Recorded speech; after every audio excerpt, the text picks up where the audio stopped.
Au programme, découverte du Cap d'Antibes, la route en corniche, la vieille ville, les remparts, bien sûr, un marché provençal. Et nous filerons sur Saint-Paul-de-Vence, sur la trace des stars de cinéma.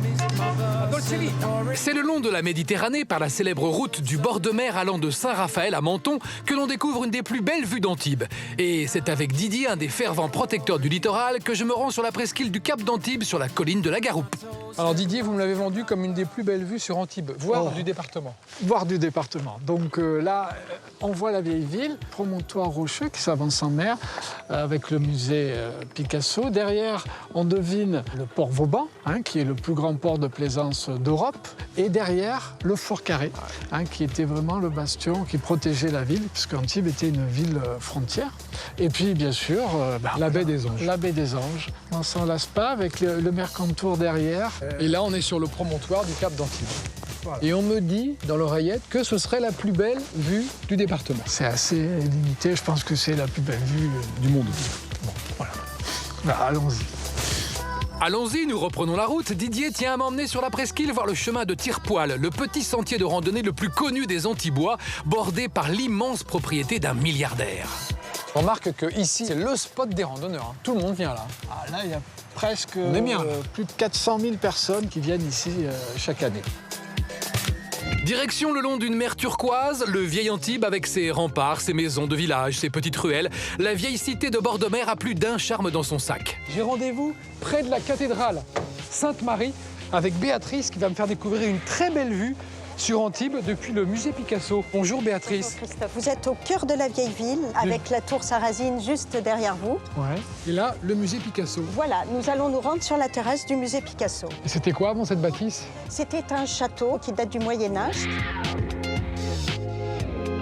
Alors là, Béatrice, c'est la vue que tu nous conseilles tous sur Antibes. Absolument, c'est une vue magique, C'est extraordinaire. On est face à la Grande Bleue. C'est un lieu qui est chargé d'histoire, un lieu avec beaucoup d'émotions. Et quand on est là, on ne reste pas insensible à ce paradis.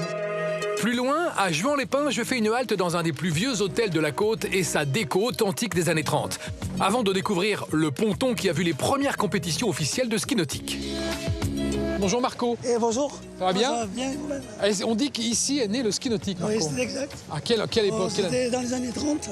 Ce sont des skieurs alpins au départ. Voilà, sportifs émérites. Et se sont dit, avec l'émergence du motonautisme, on va par jeu essayer de faire du ski nautique avec les skis de neige derrière le bateau. D'accord. Et depuis 32, on perpétue la La tradition du ski tradition du ski nautique, qui était dans ce chenal, qui est un chenal historique, où ont eu lieu les premiers championnats du monde à Juan-les-Pins. Alors on rappelle les bases du ski nautique. Alors, bras tendus, Voilà. le regard provençois Oui. et les genoux bien souples. Et après Hein. Et après, hop. Ça part.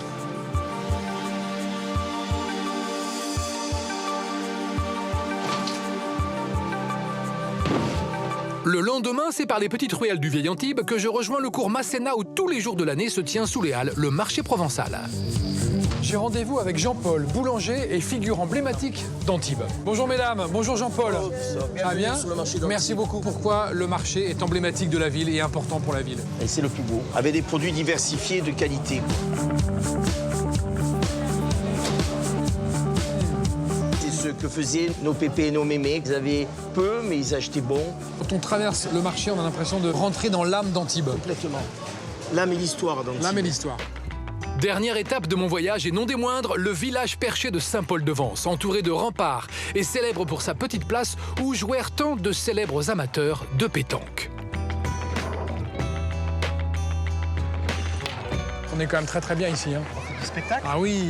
C'est une place mythique parce qu'elle est bordée par deux bâtiments, donc le Café de la Place et la Colombe d'Or, qui sont les anciennes pensions qui accueilli les premiers peintres qui ont redécouvert le village dans les années 1920. Avant d'être un refuge pour les artistes, c'est une place forte entre le 14e et la fin du 19e. Et les remparts que vous voyez qui enserrent encore le village sont des remparts des années 1540. Est-ce qu'il est vrai que les Américains vous demandent si c'est des décors ou des vrais remparts? Ça arrive, oui, ainsi que l'horaire d'ouverture et de fermeture des portes de la ville. C'était ma balade à Antibes. À la semaine prochaine. Salut.